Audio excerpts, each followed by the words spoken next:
Oke Mas. Jumeneng mawon enggak? Tak kancani. Ini apa ya Gus ya? Ini ledek munyuk Mas. Tim Hadroh ini Mas. Oh, Tim Hadroh. Nggih, sehat semua nggih ibu-ibu, nggih semangat semua ini. Udah mau jam 12 tapi masih semangat. Semangat karena nunggu undian umroh ya. Jadi terima kasih sekali Gus Miftah ini sudah diundang ke Pondok Pesantren Ora Aji. Ini pertama kalinya saya ke sini.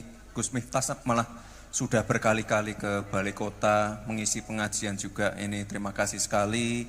Sambutannya luar biasa sekali. Tadi saya jalan dari ujung sana Gus. Itu luar biasa sekali, ramai sekali dan semuanya khidmat untuk mendengarkan kajian-kajian tausiah dari Gus Miftah. Ini luar biasa sekali. Matur nuwun Bapak Ibu semua, sehat-sehat semua. Saya nggak usah panjang-panjang. Sudah malam, kita tunggu saja ini undiannya, undian umrohnya yang dapat siapa. Itu yang ditunggu-tunggu. Yang ditunggu-tunggu bukan saya ya, tapi Gus Miftah dan hadiah umrohnya. Nggih. Matur nuwun Bapak Ibu semua. Terima kasih, sehat-sehat selalu. Terima kasih. Wassalamualaikum warahmatullahi wabarakatuh. Waalaikumsalam. Tepuk tangan untuk Mas Gibran. Matur nuwun Mas Ali. Matur nuwun. Qail innallaha malaikatahu yusholluna 'alan nabi ya ayyuhalladzina amanu shollu 'alaihi wa sallimu taslima. Shollu 'ala nabi Muhammad. Allahumma sholli salatan kamilatan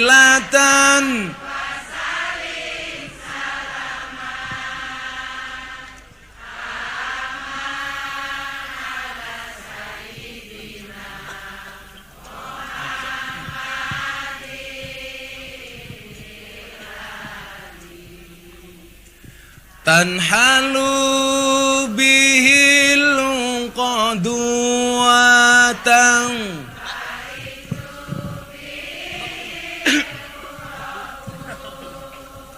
wa tuqadha bil hawaiju wa tunalu birghaibu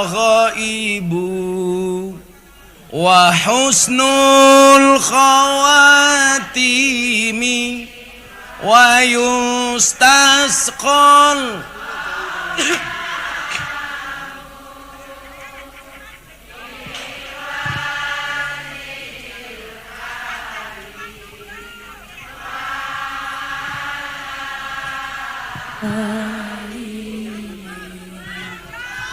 wa sahbi fi kulli lam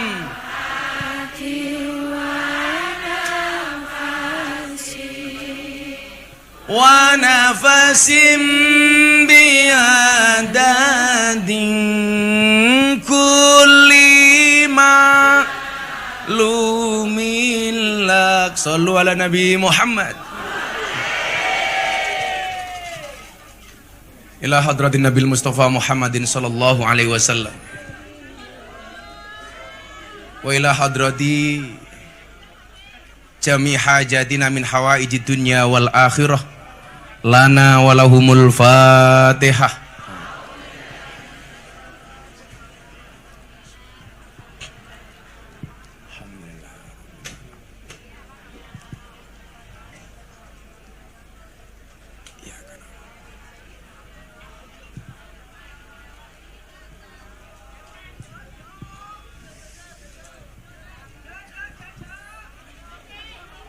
Yuk, yang di sana dikondisikan agak duduk saja. Mister, come on, Mister. Ini dari Madinah ini. Ta'al, Mister. Ta'al ya Syekh. Nah. Yuk ini yuk.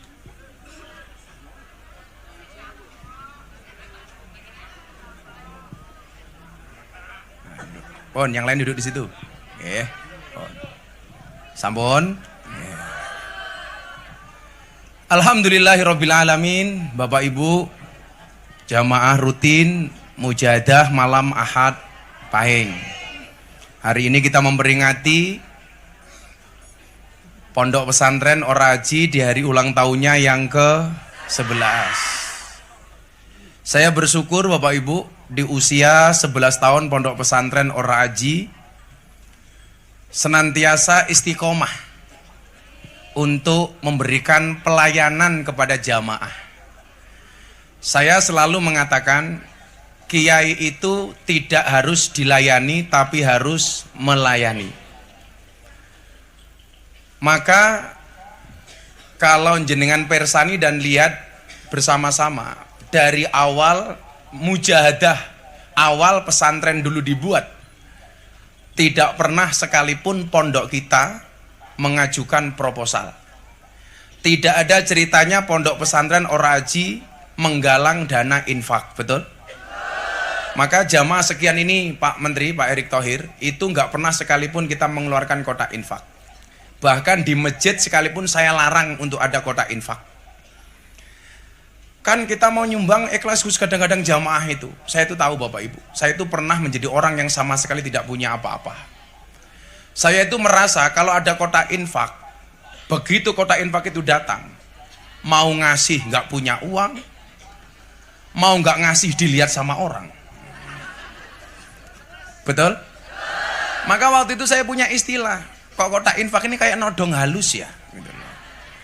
Maka saya bilang waktu itu sama istri, saat betul-betul kita merintis dari nol mau bangun masjid, ini nanti ada Pak Safrudin, beliau wakil ketua DMI, Dewan Masjid Indonesia.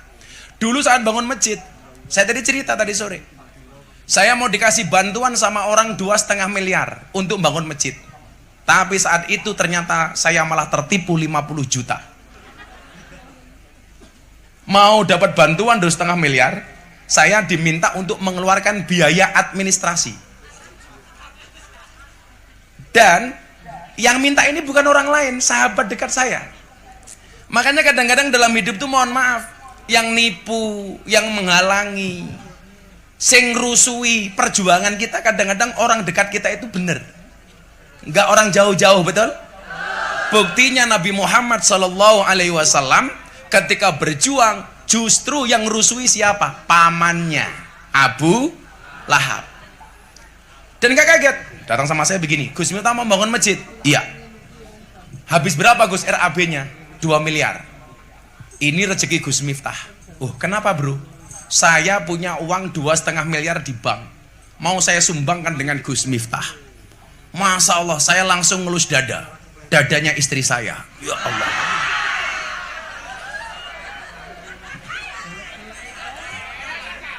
Gak bahaya tah? Enggak. 2,5 miliar. Saya seneng Pak Menteri. Masya Allah, ini mimpi apa saya? Kita makan, minum di rumah yang depan itu belum ada masjid. Ini masih halaman, ini masih hutan Pak Menteri. Sana itu hutan. Karena tanah yang saya beli itu dulu tanahnya seorang pendeta. Makanya utara rumah saya itu kuburan, selatan rumah itu pengurus gereja. Dan subhanallah, sampai hari ini saya belum pernah bertengkar dengan tetangga utara saya. Kuburan. Habis makan gitu kan, makan.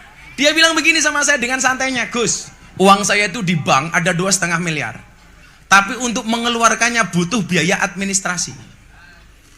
Administrasinya berapa? 50 juta. Saat itu saya punya uang di rekening 50 juta yang memang dari awal mau saya jadikan modal untuk bangun masjid.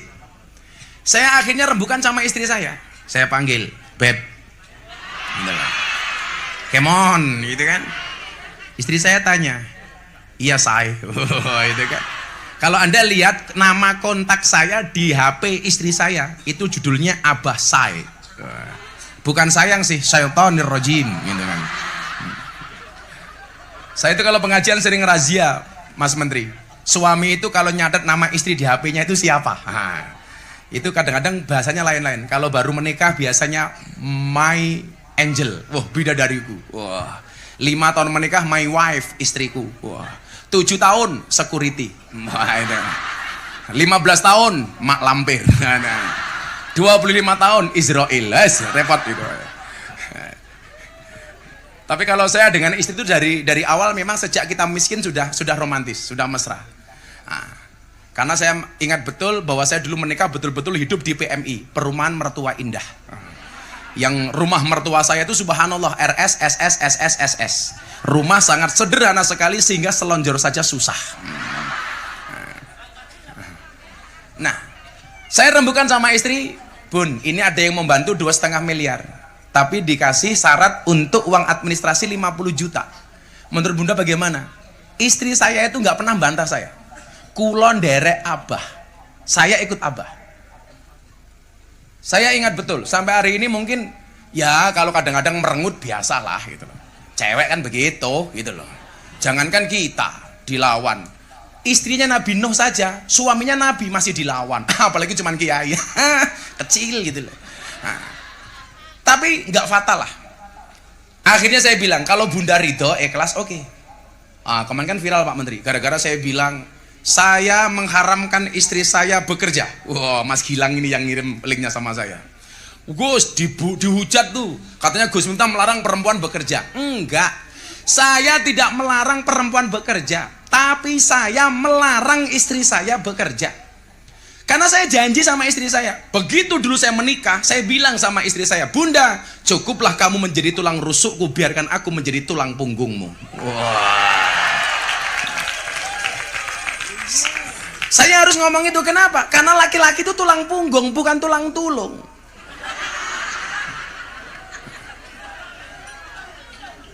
Dasar saya cuma satu.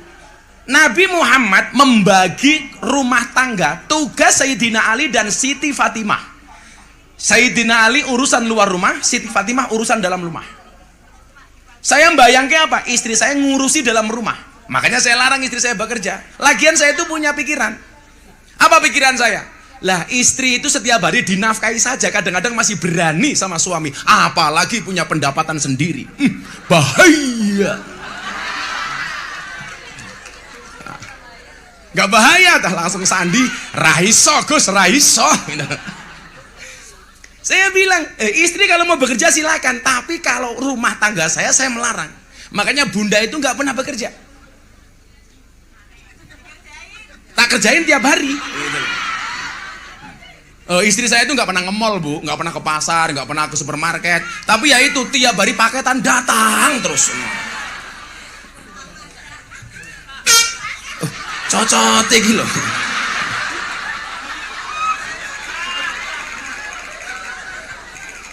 Malah kayak terminal gitu. Nah, ada pertanyaan, kalau wanita bekerja boleh nggak Gus? Boleh, selama tahu porsinya, tahu posisinya, tahu kodratnya. Dia sebagai seorang istri, penghasilanmu lebih banyak daripada suami, boleh. Wong Siti Khadijah itu juragane Kanjeng Nabi, boleh-boleh saja. Siti Khadijah itu mempekerjakan Muhammad sebelum menjadi Nabi, boleh. Cuman persoalannya satu, jangan kamu punya penghasilan lebih besar daripada suamimu, kamu semena-mena sama suami, betul? Kenapa istri harus bekerja? Ya karena suami itu hanya titipan, kalau tidak diambil Allah minimal diambil mantan.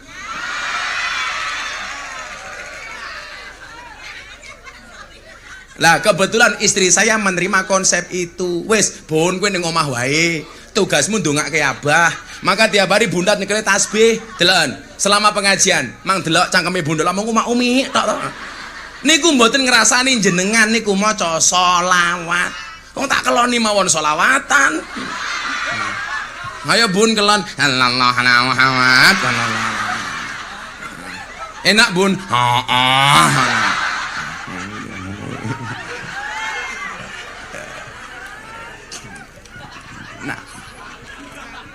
Ya karena saya merasa Pak Menteri, kita bisa seperti ini ya karena doa dari seorang istri. Betul? Kesuksesan seorang suami berangkat dari doa seorang istri. Jangan diteruskan. Berarti semakin banyak istri, semakin banyak yang mendoakan. Kalau saya nggak punya keberanian, Bu, nggak bahaya tak cangkemmu kuwi. Sing gare bahaya ya kowe kuwi lho. Senengane njaluk tak rabi. Emangnya aku cowok apaan? Nah, singkat cerita Pak Menteri, tak kasih 50 juta, ini saya masih ada di HP itu Pak Saf. Itu masih ada perjanjiannya, 50 juta administrasi untuk mengeluarkan uang di bank 2,5 miliar. Kapan keluarnya bro? 1 bulan Gus kerja selesai. Wah semangat saya. Wis. Pokoknya udah tulul amal, panjang angan-angan. Wis, yang saya pikir 2,5 M, 2,5 M, 2,5 M. Seminggu saya SMS. Waktu itu baru ada SMS. BlackBerry aja belum ada. Mas, gimana perkembangannya? Sabar Gus, tinggal nunggu tanda tangan. Wow, yes. Saya bilang sama istri, Bun, wis meh tanda tangan, Bun.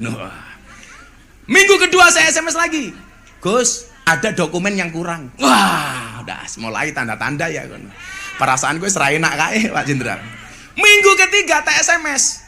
Piye bro, OTW? Apa? Ojo takon bae. Wah, mau dari aku. Jangan tanya terus katanya. Minggu keempat tak SMS sudah nggak bales. Minggu berikutnya saya diblokir. Saya baru sadar bahwa saya telah tertipu. Terlalu. Mau bangun masjid malah ketipu 50 juta. Nah, singkat cerita apa? Saya itu baca hadis. Amaroni Robbi sab'an. Tuhanku memerintahkan kepadaku 7 hal. Tuhanku memerintahkan kepadaku, kata Muhammad, 7 perkara.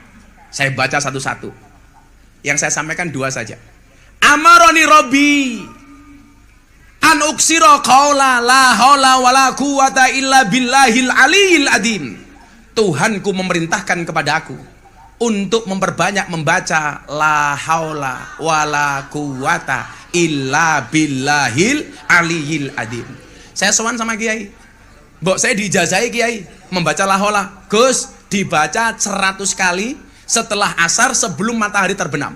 Hajatmu akan dikabulkan oleh Allah. Saya baca la haula wala quwata illa billah, la haula wala quwata illa billah. Bunda saya juga minta baca. Bunda dibaca 100 kali.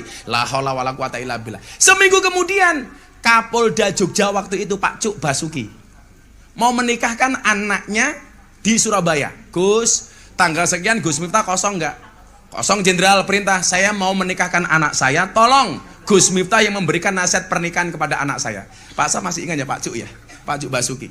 Akhirnya saya datang ke Surabaya. Gitu kan. Naik kereta. Tes jantung.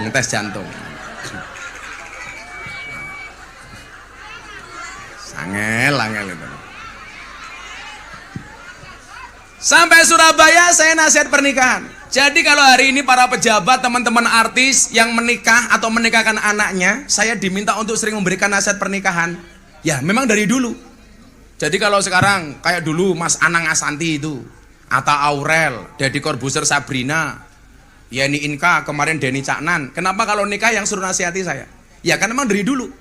Kayak teman-teman di Mabes Polri terakhir saya anaknya Bang Wahyu Asrena. Kebetulan yang nasihat pernikahan juga saya. Mas Adik pengen dinasihati lagi? Oh enggak, jangan Mas, jangan. Bahaya Mas, bahaya. Nah, saya ke sana Mas, Surabaya. Pulang, seminggu kemudian datang beliau. Gus, nggih Jenderal.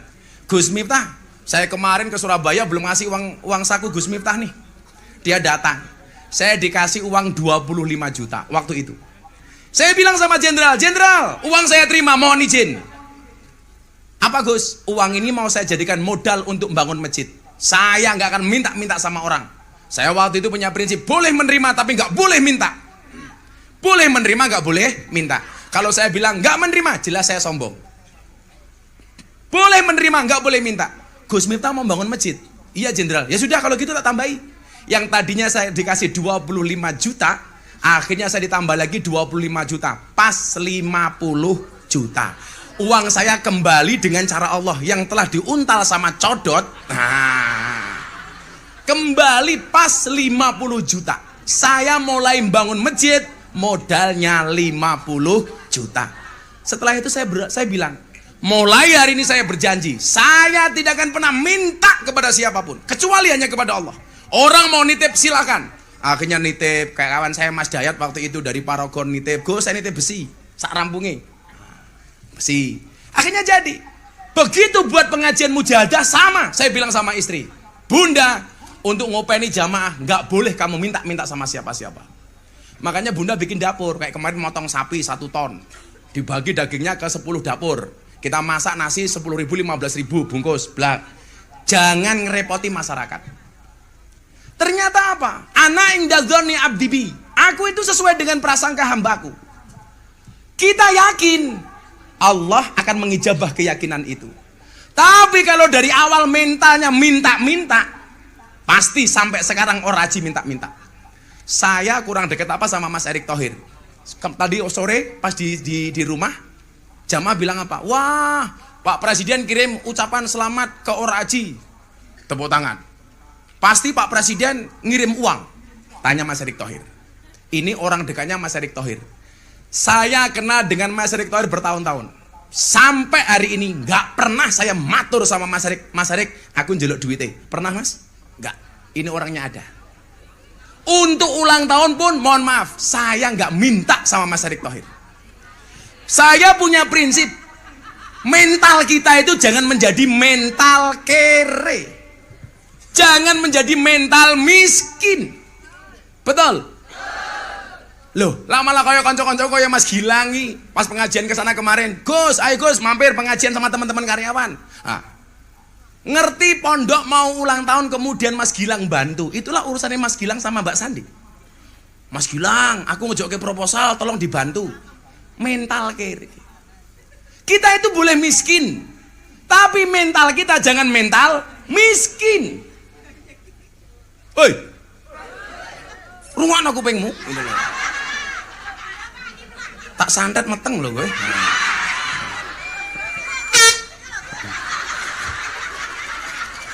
The power of mak-mak ini Pak. Ini yang di depan kita ini Pak. Tak ajar loh gue. Ya ini penguasa jalanan sebenarnya itu ya ini. Rating kanan nggak belok-belok gitu loh. Kadang-kadang belok tanpa rating, yang mereka-mereka inilah itu loh. Nah, ternyata apa? Kemandirian itulah yang kemudian menjadikan hari ini oraji dikenal oleh banyak orang. Nah, kayak ini. Siapa yang nggak kenal dengan ini? Peci merah ini. Maung Hercules. Nah, saya kenalkan tamu kita malam hari ini satu-satu. Yang pertama, nanti dulu sebelum Maung. Nah, jauh-jauh dari Jakarta hanya untuk tempat kita. Tepuk tangan untuk Pak Erick Thohir.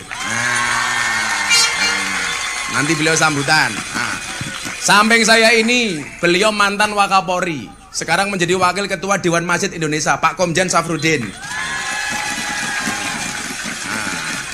Nih, sampingnya lagi baju biru. Ini Pak Kapolda, Pak Suwondo Nainggolan. Nah, saya iki nang di meneh, saya iki. Nah, ini Pak Kajati. Pak Ponco, tepuk tangan untuk Pak Kajati. Nanti dan nguyuh po. Lah ini Maung Hercules. Tepuk tangan tuh Hercules. Nah, sebelum Pak Menteri sambutan, Hercules sini dulu sama Abah sini. Ngapunten Bapak. Ngapunten. Maung sini Maung.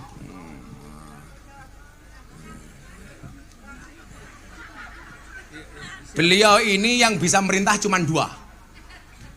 Siapa aja mau? Ya bisa merintah. Ya pertama Pak Menhan, Pak Prabowo. Pak Prabowo Subianto. Nomor 1. Karena punya sejarah dengan saya. Nomor 2. Nomor 2 Abah Gus Miftah. Macam-macam tak ajar karo mau ya. Terima kasih Maung. Ini jauh-jauh kemarin dari berobat dari Cina langsung ke sini. Mas Gibran datang. Tepuk tangan untuk Mas Gibran.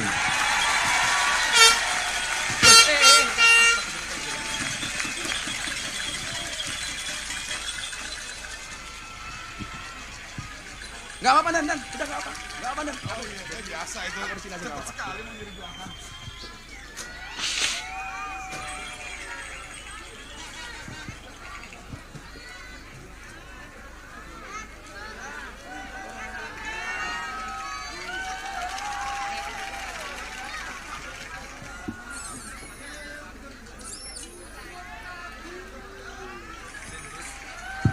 Ngapunten.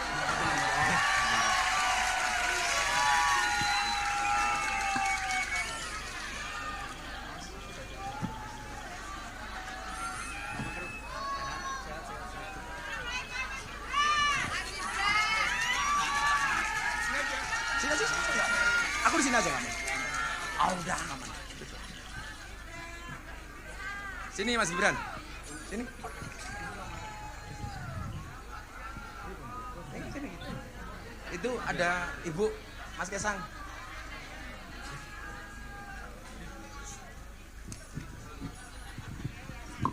Alhamdulillah. Yes. Semuanya sudah dikenal lagi mau. Wah, ini ada Pak Rahmat Syah. Ini bapaknya artis Ralin Syah. Nah, bapaknya ini. Nih, Bapak Itu tawan saya Pak Agus. Dulu beliau anggota BPK.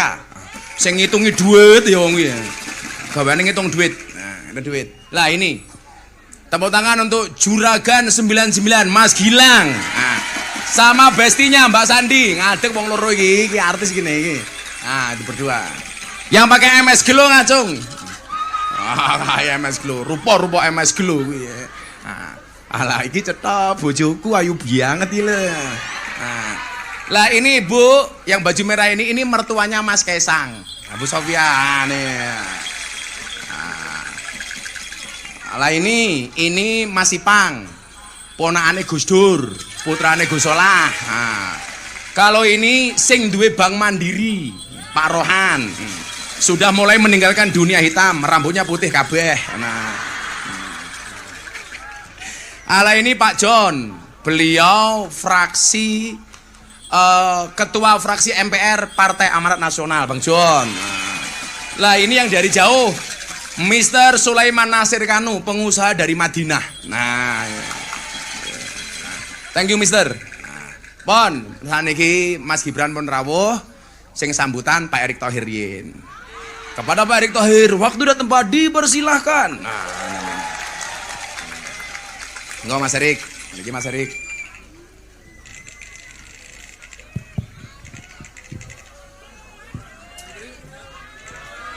Gini aja lah ya.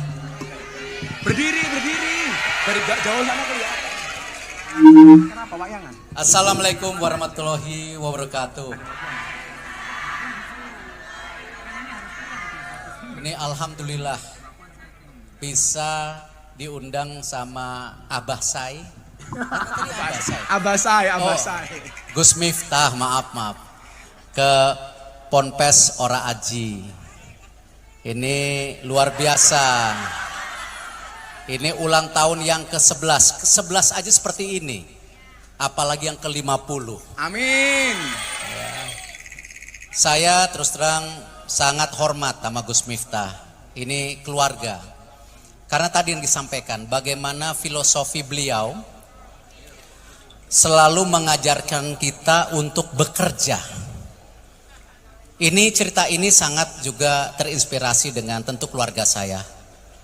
Almarhum bapak saya itu usia 10 tahun, miskin, tidak punya bapak, merantau dari Gunung Sugih, Lampung kita sama-sama ini, ke Tanjung Karang untuk bersekolah SMP. Lalu maaf Mas Wali, merantau ke Solo untuk SMA. Lalu merantau lagi ke Jakarta untuk kuliah. Nah itulah namanya perjuangan. Jadi insya Allah Gus, prinsip-prinsip tadi yang disampaikan Gus Miftah, bahwa jangan kita miskin hati, jangan kita miskin kemampuan. Kalau kita ingin menjaga Indonesia, kita juga harus menjaga Islam kita. Islam yang bermartabat, berbudaya, dan juga memberikan kebaikan untuk semua. Ini Pak Syaf sama saya juga sama, punya prinsip-prinsip yang sama. Apa? Kebersamaan menjadi sebuah kesatuan. Insya Allah Gus, di bawah bimbingan Gus Miftah, Ponpes Ora Aji ini makin besar, makin sehat. Amin. Dan terus menurunkan kebaikan untuk bangsa kita, Indonesia yang kita cintai. Setuju? Ibu-ibu sehat? Bapak-bapak maklum? Kenapa coba? Karena kalau ibu-ibunya sehat, super aktif, jadi bapaknya mesti maklum, ya. Terima kasih. Wassalamualaikum warahmatullahi sudah, hilang. wabarakatuh. Ini pidato tersingkat ini. Singkat banget ya. Bos pengen ngerti Mas Arik dari kemarin ya. Tahu-tahu sambutannya cuma sebentar ya. Pelit matamu gitu pelit itu. Ya, karena Mas Arik mungkin tahu acaranya masih banyak, termasuk nanti mau ngundi tiket umroh gratis. Sebelum dilanjutkan sambutan, nih mungkin panitia ini siap-siap untuk ngundi tiket umroh. Tiket umroh yang mau saya bagi 20. Nah, tak dengerin dulu. Yang 5 saya khususkan dibagi ke panitia dan orang kampung. Karena bola-bali mangkat umroh wong kampung rata wento. Nah, gitu, 5. Terus yang 3 saya bagi besok pagi pas jalan sehat. Nah, berarti masih 13. 13 kita bagi malam hari ini. Setuju? Malam hari ini kita bagi 13, yang belum kebagian besok pagi ikut jalan sehat. Oke. Nah, sebelum diundi, biar panitia siap-siap, saya minta sesepuh saya Pak Saf untuk memberikan sambutan. Tepuk tangan untuk Pak Safrudin.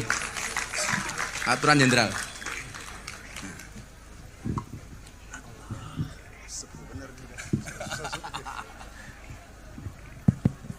Bismillahirrahmanirrahim. Assalamualaikum warahmatullahi wabarakatuh. Waalaikumsalam. Alhamdulillahi rabbil alamin. Wassalatu wassalamu ala asrafil anbiya'i wal mursalin Sayyidina wa maulana Muhammad wa ala alihi wa sahbihi ajmain. Amma ba'd. Yang saya muliakan Gus Miftah, ini adik saya.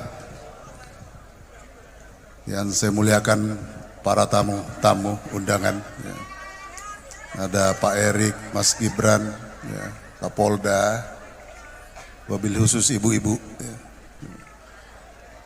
Dan seluruh jamaah ya. Saya tadi 1 kilo jalannya Gus ke sini ya.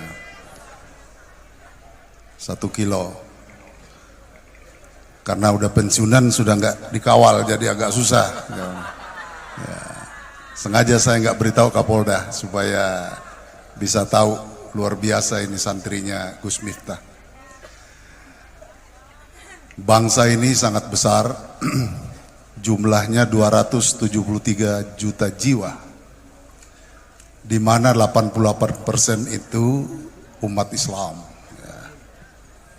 Jadi kalau kita bisa berbicara bangsa dan negara, identik dengan umat Islam.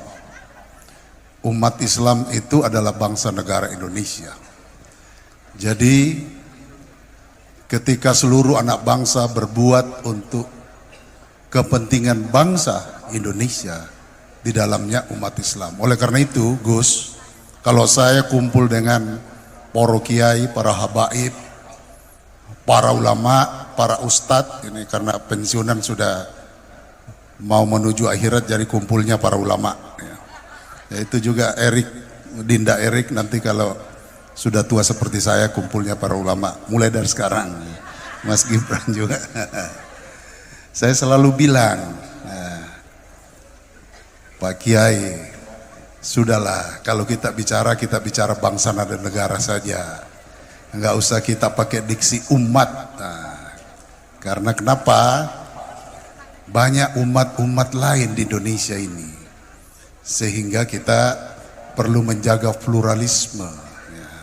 Oleh karena itu diksinya bangsa dan negara, di dalamnya itu sudah umat Islam paling besar, nggak bisa dipungkiri itu. Jadi kira-kira itu yang perlu saya sampaikan. Saya ingatkan kepada kita semua, saya salut kepada Adinda Gus Miftah dengan penuh perjuangan ya, bisa menyatukan berbagai macam elemen bangsa.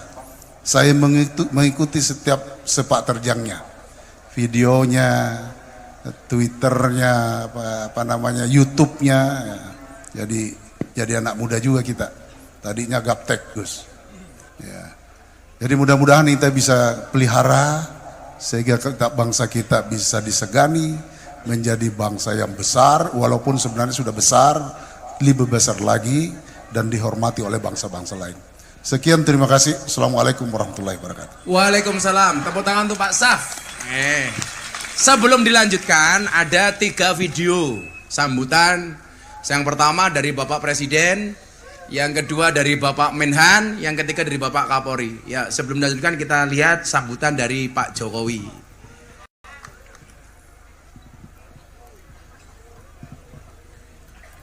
Warahmatullahi wabarakatuh. Kepada Gus Miftah, pimpinan dan seluruh keluarga besar Pondok Pesantren Ora Aji, saya mengucapkan selamat milad ke-11. Semoga tetap istiqomah memperjuangkan hak kaum marginal, menjadi terdepan dalam menjaga kerukunan dan menjadi contoh nyata di masyarakat akan Islam yang rahmatan lil alamin. Insya Allah semua etika dan ikhtiar yang telah dilakukan oleh Pondok Pesantren Ora Aji senantiasa mendapat ridha Allah Subhanahu wa taala. Terima kasih. Wassalamualaikum warahmatullahi Tepuk tangan wabarakatuh. untuk Bapak Presiden. Alhamdulillah. Sambutan kedua dari Bapak Menteri Pertahanan, Pak Prabowo Subianto.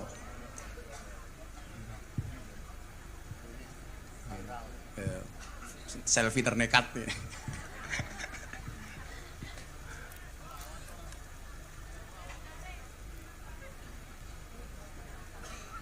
Kok nggak ada suaranya? Operatornya.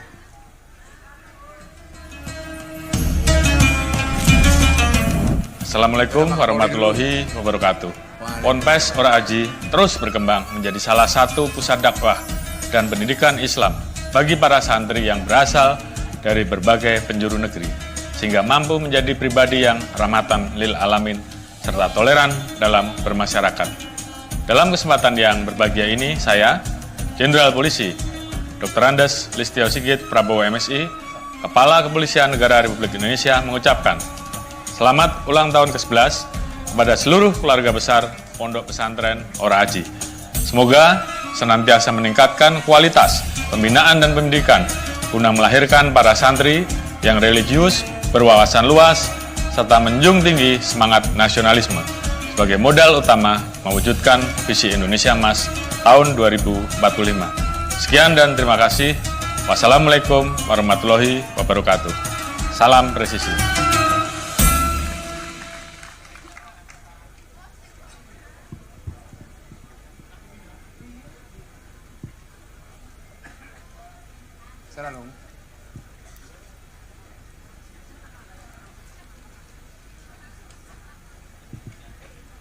Apanya? Audionya? Oh, lagi dipindah. Yo. Baru datang kirimannya tadi ya? Oh, baru datang. Pon, ngaji meleh nggih? Ngaji meneh apa bagi tiket umroh? Kowe kirene niat ngaji apa golek umroh? Rupamu. Dua-duanya. Mari kita akhiri pengajian kita. Pon, tak ngaji dhisik. Mungkin Mas Gibran sambutan apa mboten? Sambutan. Makan gorengan, minumnya susu. Mas Gibran, I love you.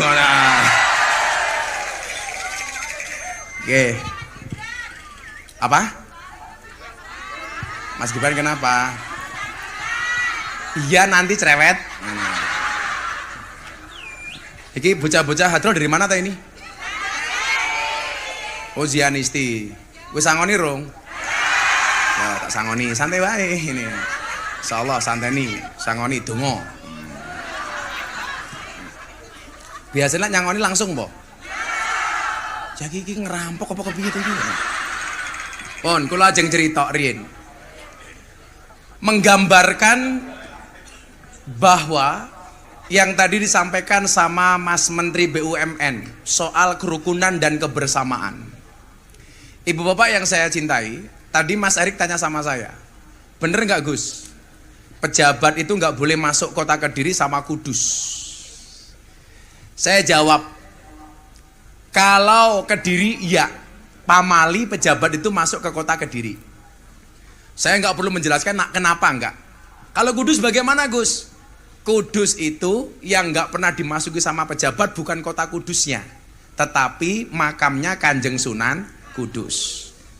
Pertanyaannya kenapa kok makamnya Kanjeng Sunan Kanjeng Sunan Kudus? Gara-gara cangkemmu gimana loh ini. Kok jarang didatangi pejabat? Kenapa larinya kepada makam Kanjeng Sunan Kalijogo yang makamnya ada di kota Demak? Jawabannya sederhana. Kanjeng Sunan Kudus itu punya murid namanya Aryo Penangsang. Penangsang bukan temangsang goblok. Iki cah iki suwe-suwe tak santet lho gitu namanya iki. Sunan Kalijogo punya murid namanya Joko Tingkir. Saya mau cerita sejarah dulu Mas Erik. Kenapa orang itu menghindari makamnya Kanjeng Sunan Kalijogo? Mohon maaf, Kanjeng Sunan Kudus. Karena Kanjeng Sunan Kudus dianggap dalam tanda kutip gagal ngembani Aryo Penangsang. Makanya Aryo Penangsang itu tidak menjadi raja. Kenapa kok larinya kepada Kanjeng Sunan Kalijogo? Karena Kanjeng Sunan Kalijogo dianggap berhasil ngembani Joko Tingkir menjadi seorang raja yang kemudian bertahta di kerajaan Pajang dengan gelar Sultan Hadiwijaya. Kalau dirunut dalam sejarah, Sultan Hadiwijaya yang nama aslinya Joko Tingkir, beliau hanya seorang pengembala, tukang ngopeni sapi. Dia pernah membunuh kerbau. Dilambangkan membunuh apa? Membunuh hawa nafsunya. Kalau bahasa tepatnya bukan membunuh, tapi memanage nafsunya. Dia Joko Tingkir dianggap manut dengan titahnya Kanjeng Sunan Kalijogo. Maka gara-gara dia manut dengan guru, Joko Tingkir menjadi orang besar, orang hebat. Maka sejarah mencatat dalam republik ini, gak ada pemimpin besar kecuali dikawal oleh ulama dan kiai. Saya buktikan satu-satu. Saya punya mbah nomor 18. Namanya siapa? Prabu Brawijaya. Pak Saf, saya itu paling sebel sebenarnya kalau ngomong soal nasab. Apalagi di Indonesia hari ini kalau ngomong nasab itu ngeri-ngeri sedap. Saya takut diminta tes nasab, tes DNA. Saya kalau merunut dari makamnya Mbah Muhammad Besari Ponorogo, saya keturunan ke-9 dari Mbah Muhammad Besari Ponorogo. Kalau saya urut dari bawah, Miftah Maulana Habibur Rahman, duwe bapak Kiai Deso, Bapak Kiai Muhammad Muradi, itu bapak saya itu. Aja tepuk tangan, uduk doro. Ini bapak saya Mas Erik, Lampung ini Mas Erik, tapi aslinya Jawa. Kuwi mbiyen nom-nomane yo ganteng. Tapi yang ganteng aku sih, gitu ganteng aku. Pak Muhammad Muradi niki duwe bapak Kiai Boniran. Kiai Boniran duwe bapak namanya Kiai Usman. Punya bapak Jalal Iman, Karyonawi, Madarum, Kiai Ilyas, Muhammad Besari. Jadi saya nomor 9 dari Mbah Muhammad Besari Ponorogo. Ke atas lagi, Muhammad Besari punya bapak namanya Anom Besari, makamnya di Caruban. Anom Besari punya bapak namanya Abdul Mursad, makamnya di Kediri. Abdul Mursad punya bapak namanya Raden Demang. Raden Demang punya bapak namanya Pangeran Demang. Pangeran Demang punya bapak namanya Panembahan Praworo. Punya bapak namanya Susuhunan Wirasmoro. Punya bapak namanya Sultan Trenggono. Punya bapak namanya Raden Patah. Punya bapak namanya Prabu Brawijaya. Berarti saya urutan 18 dari Prabu Brawijaya. Konon Prabu Brawijaya itu orangnya gagah, ganteng, rambutnya gondrong. Gak percaya mereka. Nah, ternyata apa? Hampir semua orang yang tadi saya sebutkan orang hebat itu gak ada yang lepas dari wali. Contoh Raden Patah.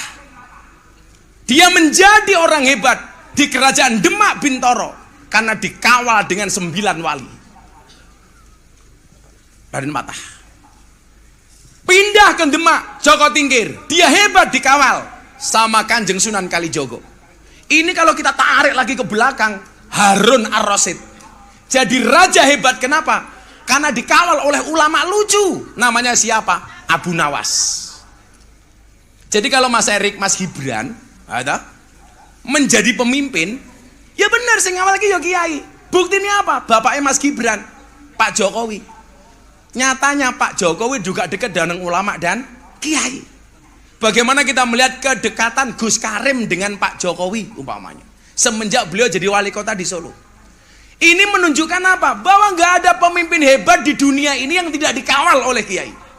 Makanya tadi pesan ayahanda kita Pak Safruddin, Mas Erick Thohir, pemimpin harus beriringan dengan kiai. Itu benar. Makanya Imam Al-Ghazali mengatakan apa? Fasadul bilad bi fasadil umara. Rusaknya negara itu karena rusaknya pemimpin. Pertanyaannya, kenapa kok pemimpin rusak? Jawabannya adalah wa fasadul umara bi fasadil ulama. Rusaknya pemimpin diakibatkan karena ulamanya yang rusak. Sekarang pertanyaannya begini, kenapa Gus Miftah nggak pernah minta-minta? Di situ diteruskan oleh Imam Al-Ghazali, wa fasadul ulama bihubbil mal wal jah, dan rusaknya ulama karena terlalu cinta dengan dunia dan kedudukan. Makanya saya bilang, wong kaya kula niku ora usah duwe jabatan. Orang bilang begini, Gus Miftah dekat dengan Mas Erick Thohir, kenapa nggak minta jadi komisaris? Rupa kaya aku kok komisaris, kok ya pantes gitu loh. Komisaris bidang pertuyulan.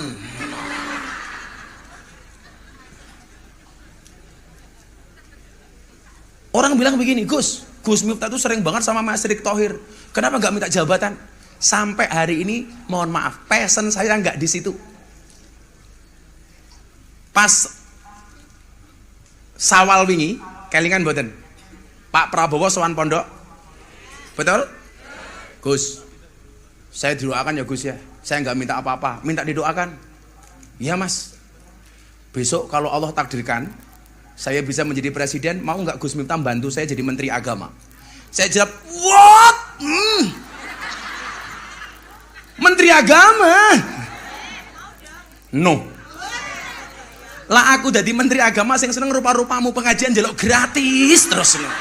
Ora no amplop-amplopan. Niki ketua umumnya Pak Zon, Bang Zulkifli Hasan. Gus Miftah kan lahir di Lampung sama dengan Mas Erick Thohir. Pulang dong Gus ke Lampung. Ngapain pi? Gus Miftah nyalon gubernur Lampung. Saya yang membiayai, saya yang carikan modal. Penting Gus Miftah mau jadi gubernur Lampung. Saya jawab enggak. Kebayang enggak? Gus Miftah jadi gubernur, ketua tim penggerak PKK Lampung, Bunda Dwi Astuti Ningsih. Wah. Tugas saya tidak menjadi pejabat. Tugas saya ngawal pejabat. Ngawal Mas Gibran supaya jadi wali kota sing apik. Amin. Ngawal Pak Erick Thohir supaya jadi menteri sing apik. Amin. Syukur-syukur jadi wakil presiden. Amin. Loh, gak ada yang tahu toh. Masa depan itu seperti sekumpulan tempe. Artinya apa? Gak ada yang tahu. Momen dasmu tau kowe, ayo kowe. Mau sambutannya suara? Oh, mau sambutannya orang muni suarane. Sak durung terus ke dosa nggih aku. Wis dikirimi nggak disetel. Selahatan. Terima kasih. Wassalamualaikum warahmatullahi wabarakatuh. Ya. Pun tugas saya ki ngawal Mas Gibran. Ayo Mas Gibran dadi wali kota sing apik. Mumpung podo-podo nomi. Nah, kan aku seumuran karo Mas Gibran. Kau wis sentimen to karo aku? Palingnya cuma selisih berapa tahun sih gitu loh. Paling cuma 2 tahun. Saya sama istri juga gak seumuran, tapi saya bilang sama Bunda, memang kita tidak seumuran, tapi boleh dong sisa umurku untuk kamu. Iya, codot dilawan. Jadi fastabiqul khairat dalam Al-Quran itu maknanya apa? Menjadi yang terbaik di posisi masing-masing. Mas Erick jadi menteri, jadilah menteri terbaik. Wah, ini Bang Wondo Kapolda bintang 2. Fastabiqul khairat itu apa? Ya kamu jadi polisi yang baik. Tidak harus memperebutkan satu posisi diperebutkan banyak orang. Tapi jadilah yang terbaik di posisi masing-masing. Pak Ponco, Pak Kajati. Saya ngapi. Wah, mafia tanah nih ojo disikat kabeh karo Ponco. Medeni, untung aku ora tau ngedol tanah aku ngono. Iki oke iki, wargane wong sing disikat tanah iki. Ayo ngono. Pecah kendel kok ngono. Maksud saya apa? Fastabiqul khairat itu menjadi yang terbaik di posisi masing-masing, enggak kudu rebutan. Saya, Mas Erik, Mas Gibran, Pak Safrudin, semuanya, Pak Kapolda, Pak Kajati, kita berada di atas panggung yang sama, tapi dengan takdir yang berbeda, betul? Takdir Pak Safrudin dadi Wakapolri bintang 3, Gus Miftah bintang 7, puyer obat sakit kepala. Presiden para pendosa, satu-satunya presiden yang tidak perlu pemilihan. Sopo rakyate ahli maksiat seluruh Indonesia, termasuk Pak Kapolda. Pemberantas maksiat maksudnya itu. Kita berada di atas panggung yang sama dengan takdir yang berbeda. Takdirnya Mas Wali dadi wali kota, bosok dadi gubernur, amin. Sok dadi presiden, amin. Nggak ada yang tahu, dan kita tidak boleh meremehkan orang. Makanya Mas Gibran, kalau jenengan nanti kersa tindak meriko, di tembok makam itu, Pak Menteri, itu ada tulisan jalmo tan keno kiniro. Itu tafsir dari kulillahumma malikal mulki tu'til mulka mang tasa. Orang itu kalau memberikan kedudukan kepada siapapun, manusia menolak, tidak akan bisa menolak kuasanya Allah. Saya kemarin di balai kota ngepit sepedaan, saya sowan Mas Gibran, njaluk sarapan gratis. Alhamdulillah dikasih sarapan soto. Soto. Kamu tahu bedanya soto sama Siti?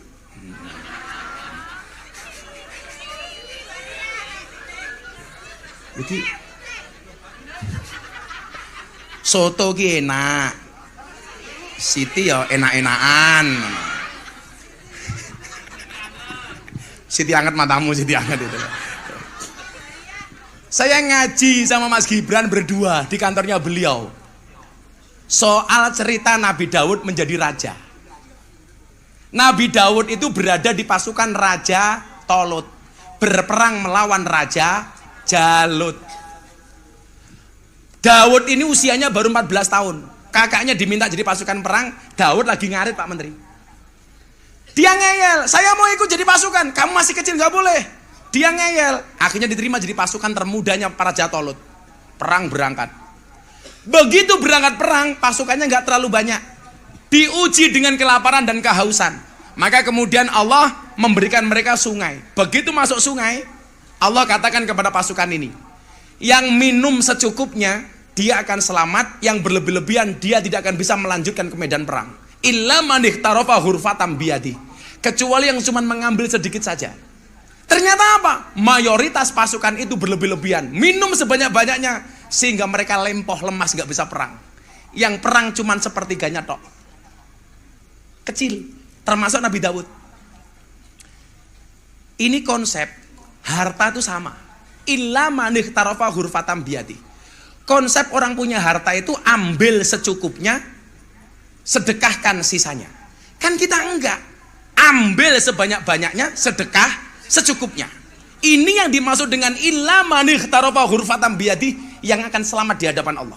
Kowe lande bondo oke, ambil secukupnya, sedekahkan sisanya. Kita kan enggak, Bu. Ambil sebanyaknya, sedekahkan secukupnya. Ini gambaran Nabi Daud. Akhirnya perang, Mas. Dieng. Anda tahu siapa yang membunuh Raja Jalut? Yang membunuh Raja Jalut bukan panglima rajanya Tolut. Yang membunuh Raja Jalut bukan Jalut, tapi yang membunuh Raja Jalut adalah Daud muda. Dipelinteng, Mas. Pelinteng bahasa Indonesianya apa ya? Ketapel. Angelmen ya? Peteta. Pedetan matamu, pedetan gitu loh. Ketapel, dipelinteng, Mas. Tiang, kena kepalanya mati. Singkat cerita apa? Allah itu memberikan kuasa kepada yang dikehendaki. Begitu Raja Jalut mati, ternyata yang diangkat menjadi raja bukan panglima perangnya, tapi justru yang mendapatkan kekuasaan adalah Daud, anak muda yang bukan siapa-siapa. Ini menunjukkan apa? Jalmotan kena kiniro, kita tuh nggak bisa meremehkan orang. Ah, lu siapa lu?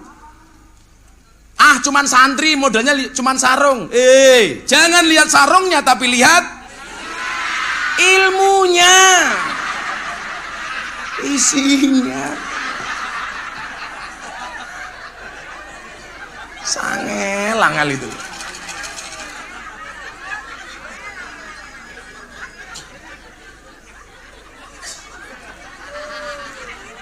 Isine iki lho.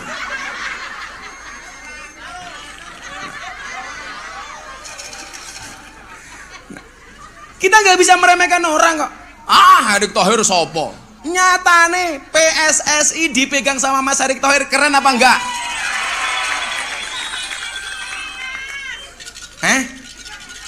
Hidup timnas, sekarang kita bangga jadi PSSI. Biar aku isin. Dulu Zinedine Zidane itu pernah nanduk dadanya Materazzi, dier. Kamu tahu kasusnya apa? Orang bilang Zidane marah karena ibunya dibilang teroris, enggak. Zidane marah karena dibilang adiknya PSK, enggak. Begitu Materazzi bilang, Zidane, ibumu teroris. Zidane senyum, rapopo. Langsung teriak lagi Materazzi, hei Zidane, adikmu PSK, rapopo.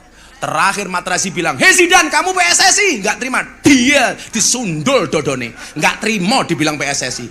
Dancuk gitu, dia malu dibilang PSSI. Alhamdulillah sekarang dipegang Pak Erick Thohir. PSSI luar biasa.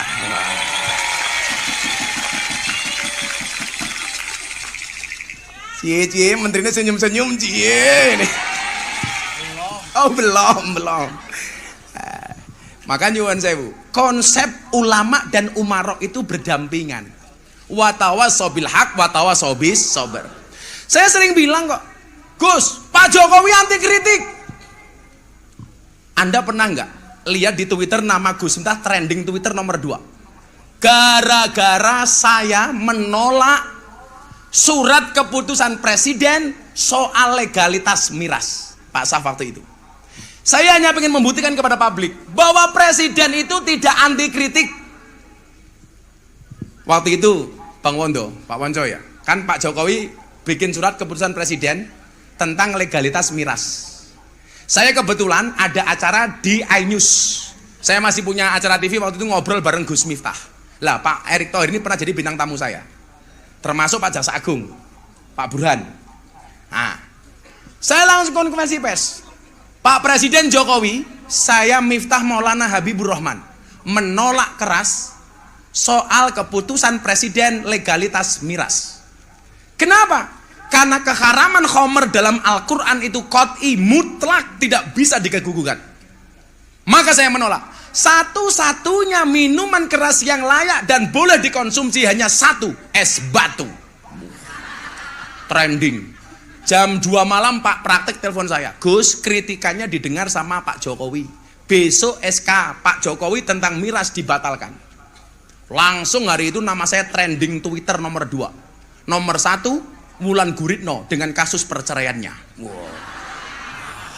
Nomor 2, Gus Miftah karena menolak legalitas miras. Maksud saya apa? Siapa yang bilang pemerintah anti kritik? Cuman persoalannya di Indonesia itu satu.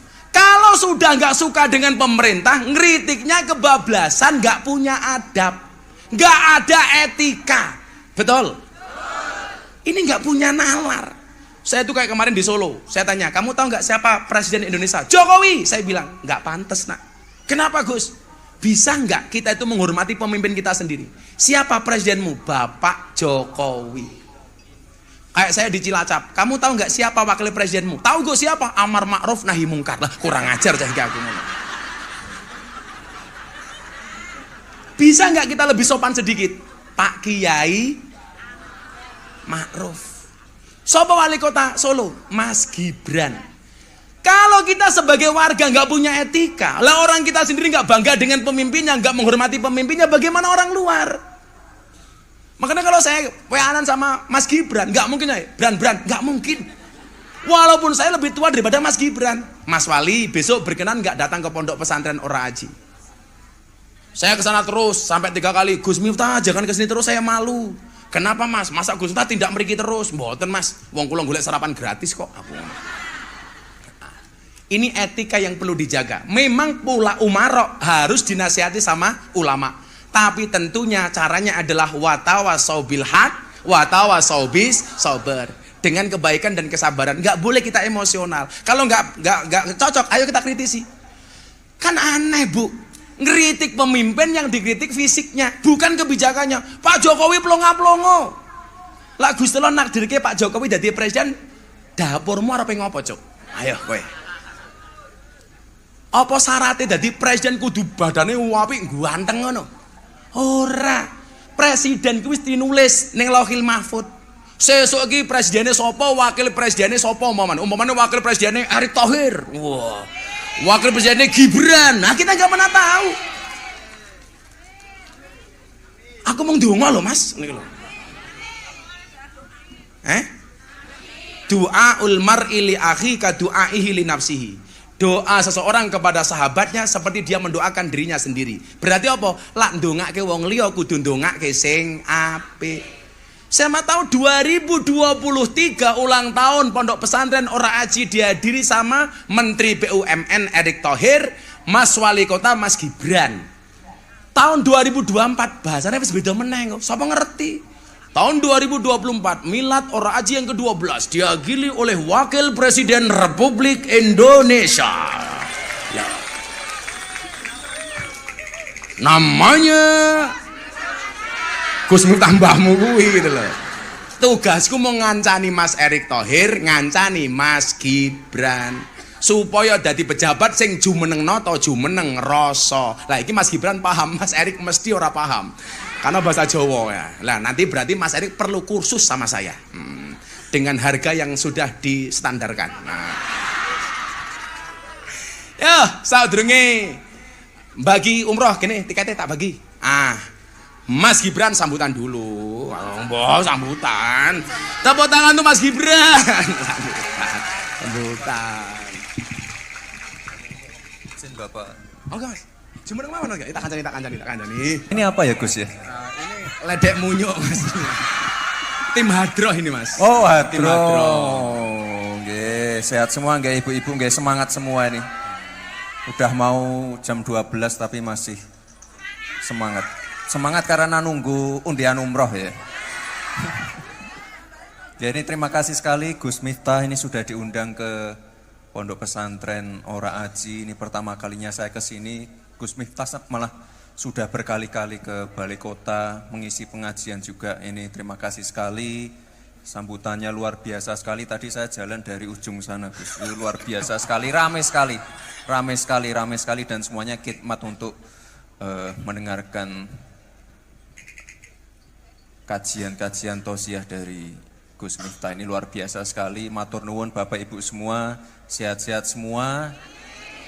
Saya nggak usah panjang-panjang. Sudah malam, kita tunggu saja ini undiannya, undian umrohnya yang dapat siapa. Itu yang ditunggu-tunggu. Yang ditunggu-tunggu bukan saya ya, tapi Gus Miftah dan hadiah umrohnya. Nggih. Matur nuwun Bapak Ibu semua. Terima kasih, sehat-sehat selalu. Terima kasih. Wassalamualaikum warahmatullahi wabarakatuh. Waalaikumsalam. Tepuk tangan tuh Mas Gibran. Matur nuwun Mas Wali. Matur nuwun. Ya, wes. Berarti ki ngundi telulas. Santai wae. Tadi siang lucu lagi Pak Menteri, Pak Saf. Mantan preman, dia sudah membunuh orang berkali-kali. Kalau maling, semacam-macam, semuanya sudah pernah. Dan sudah pernah dihukum berulang kali, tobat.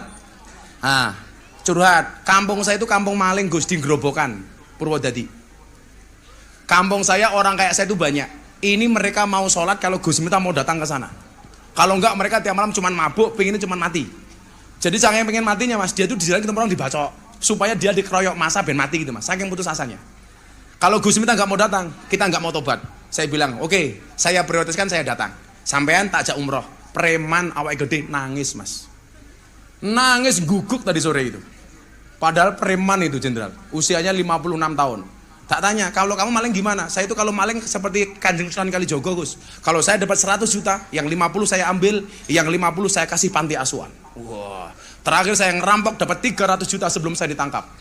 100 juta untuk saya, 100 panti asuhan, 100 untuk masjid. Wow, dan begitu bangganya jenderal. Kalau Gus Miftah nggak mau ke sana, saya maling lagi. Modar ya aku ngono, yes. Udah saya ke sana aku ngono. Saya nggak takut dengan siapa-siapa katanya. Langsung saya bilang, kamu mau tobat? Ya Gus, saya mau tobat, bah saya mau tobat. Ya sudah, kamu besok berangkat umroh. Nangis jenderal, Pak Menteri, Masya Allah. Jadi makanya saya bilang, saya itu di dunia malam seperti copet. Cuman bedanya Gus Miftah sama copet terminal 1. Copet terminal itu goblok, yang dicopet dompetnya, ketahuan dipukuli kepalanya. Kalau Gus Miftah dilokalisasi di klub malam sama teman-teman preman kayak teman-temannya Maung Hercules, yang saya copet bukan dompetnya tetapi hatinya. Kalau hatinya sudah tercopet, yang lainnya pun pasti akan diberikannya. Nyoh. Masuk deh. Mas Menteri ambil. Langsung 3 atau 5 terserah Pak Menteri. Pak Kapolda juga ambil. Kita satu aja. Kita ambil 13. Ambil ngapunten. Pak Ponco. Mau ngambil 2 juga boleh. Pak Rahmat. Abah ambil bah. Engko jenengmu dhewe, Bah. Mas Gibran juga ambil Mas ngapunten. Pak Saf ngapunten 1. Berarti udah berapa itu? 1, 2 enggak apa Mas? Oh, Pak Ponco 3, 1, 2, 3, 6, 7, 8, 9, 10. Ayo Mas. 11. 12. Satu lagi. Ya sebagian gaya, kowe pira kowe kemaruk kabeh mau jugo kok.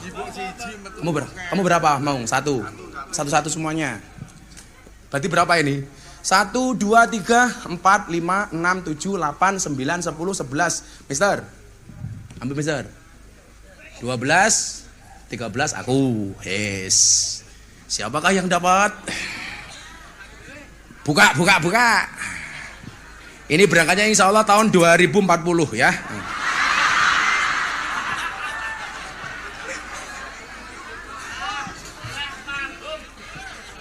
Almarhum cangkeme. Kenapa? Oh, udah enggak apa. Yuk. Yang pertama dapat undian umroh. Nomor 08944.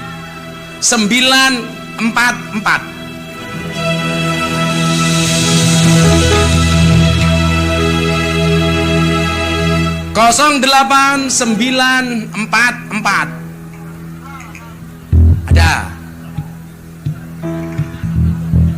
Jauh-jauh ditunggu ya. Saya ulangi. 08944. 08944.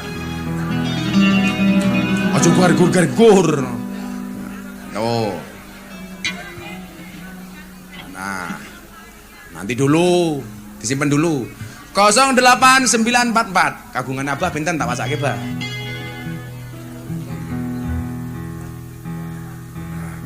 Yang dapat berikutnya 00494. Langsung, ini nggak ada sistem gugur. Ini ditempelkan, nanti yang dapat silakan konfirmasi ke panitia ya. 00494. Nah, seluruh. Ampun punya Pak Rahmat. Di sini. Selanjutnya 06938. 06938. Kembali haji umroh itu panggilan. Lah orang itu berarti awakmu durung dipanggil. Rasa emosi. 06938. Nah. Datang. Nanti konfirmasi ke panitia. Punya Maung mana Maung? Maung Hercules. 05519. 05519. Tempel lagi. Berapa itu berarti udah? 4. Pak Ponco. Siapakah nomor yang diambil sama Pak Ponco?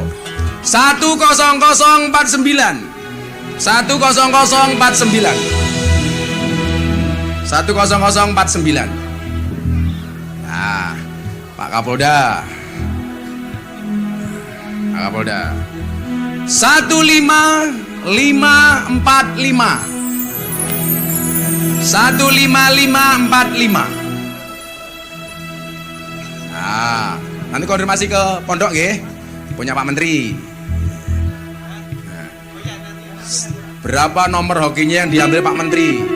13365. 13365. Punya Mas Wali, ngapunten Mas Wali. Nomor Mas Wali 07533. 07533. Kon aku ra metu. Sabar rong wayahe. Punya Pak Saf 07035. Endang. Mak teratap tutup. 07035. Nah, berapa Saf? 9, masih ada 4 lagi. Dari Gosipang 02734. Wong ado kabeh iki. 02734. Nah, nanti kalau bingung nomornya sama apa enggak, lihatnya di YouTube. Nah, nanti akan dirilis ini kan. Kan iso buka. Endi bener aku apa ora? 02734. 10 Pak Rohan, Bank Mandiri. 10889. 10889. Niki langsung guys, soalnya kalau kita nunggu datangnya mesti suwe banget sampai bengi.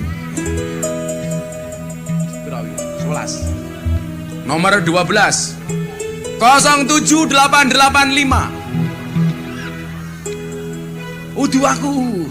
Ibu berapa nomornya?